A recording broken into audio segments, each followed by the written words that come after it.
هاي جايز، كيفكم؟ ان شاء الله تكونوا بخير. اجا خبر قرأنا على الاخبار انه رأفت وسيم مات، صار معاه حادث بكراميش، وانا كتير زعلت عليه لاني كنت يعني بحضره على كراميش ويصبر اهله، وانا كتير زعلت عليه لانه من وانا صغيرة كنت احضره. الله يرحمه.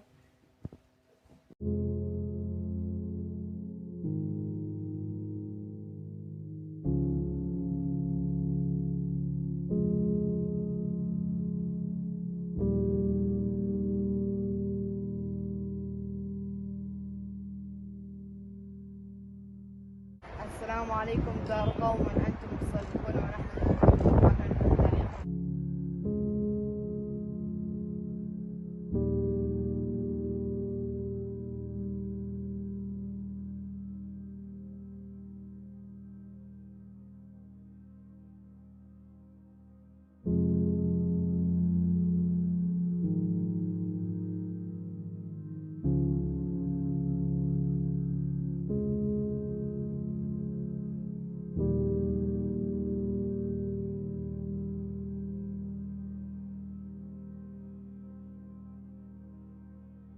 السلام عليكم. طبعا حابين نحكي لكم انه توفت امنا الثانية خالته. طبعا كانت كتير منيحة معنا. يعني كنا حنموت بالاخير، كنا هندفن، وان شاء الله يرزقها جنة الفردوس ويغفر لها ويرحمها. طبعا لا امي الثانية لانه هي اللي رضعتني، هي امي بالرضاعة، هي اللي ربتني. انا كنت كثير احبها، كنا دائما نيجي كل اسبوع كل يوم خميس، بس في الاخير كنا حنموت.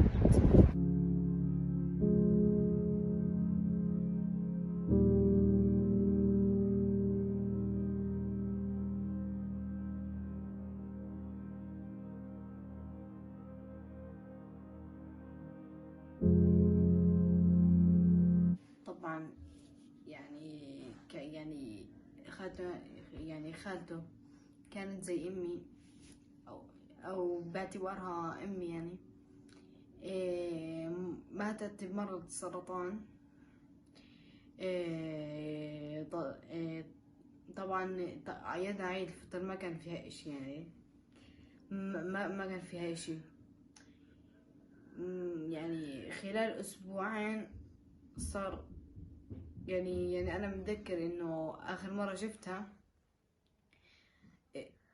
عزمتنا على فطور، كان فسيخ زاكي. هاي اخر لحظات شفتها. طبعا اكثر اشي حزني انه ابنها او ابن خالتي قبل ما تموت بيوم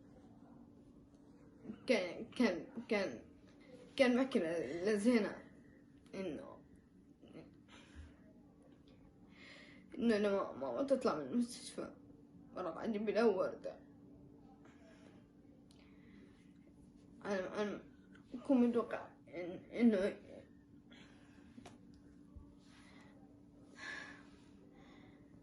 كنت متوقع انه هي تشفى.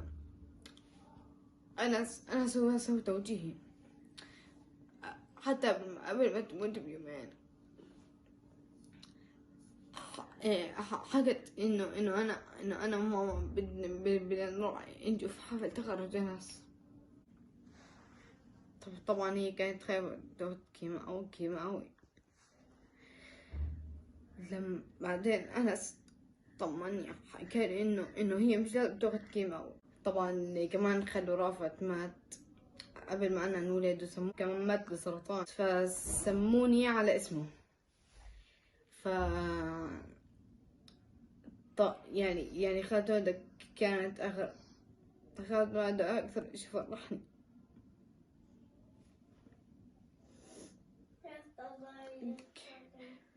كانت بالكفن مبسوطة.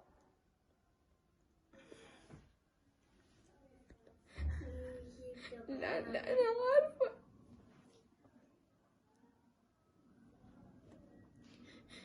لأنها عرفت مكانها بجنة. طبعا الرسول صلى الله عليه وسلم حكى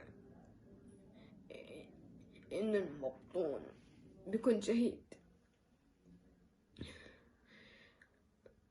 طبعا السرطان يعني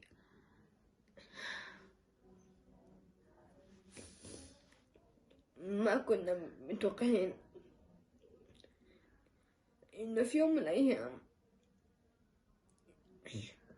لما نكبر نحكي له خالته الله يرحمها، ما كنا، أو ماما الله يرحمها،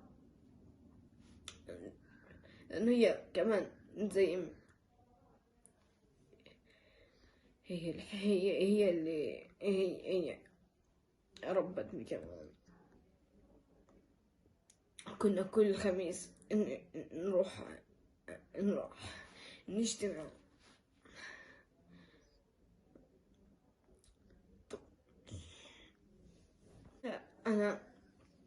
أنا كيف عرفت إنها ميتة؟ كنا في البيت، فأنس كان عنده درس تخصصي، فلما أجى الأستاذ حكيت له، فأجيت عنده حكيت له أنس، فشفته بعيط بحكي لخالته هذا ماتت. أنا أصلا مستحيل يعني، فتحت على الفيسبوك عشان أشوف، ولا كل الجروب بحكي إنه البقاء لله وإن الله وإن إليه راجعون. فمش عارف هيك حسيت بمغصب. طبعا الله يرحمها، بالأخير كنا هنموت، كليات هنموت، ما في حد حيعيش. الله يبعدنا عن مرض السرطان. إن الله وإن إليه راجعون.